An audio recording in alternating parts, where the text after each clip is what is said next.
Noah had spent the last 10 years trying to forget her, but no matter how much time passed, her memory clung to him like an old melody, soft, haunting, and impossible to erase.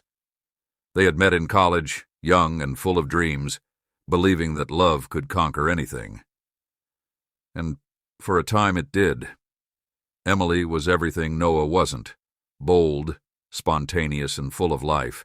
She dragged him on adventures, made him laugh until his stomach hurt, and taught him that love wasn't just about words, but about moments.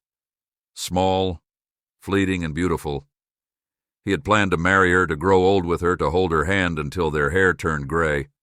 But fate had a different plan. It started with headaches, small ones at first.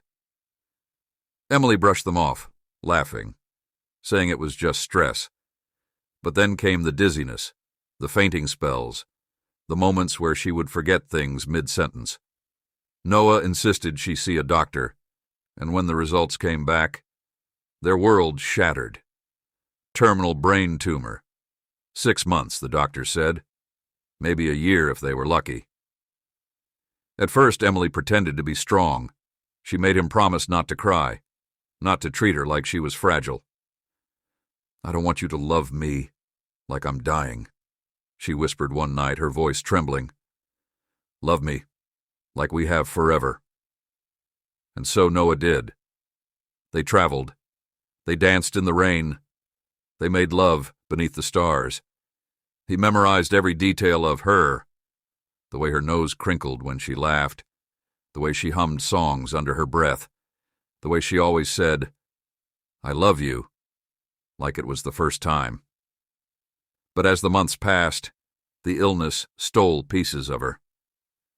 She forgot things more often.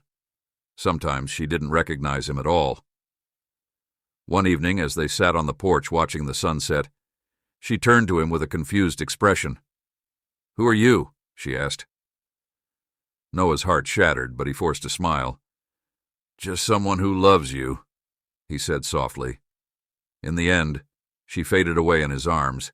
Just as the first snow of the season began to fall, he held her tightly, whispering all the things he wished they had more time for.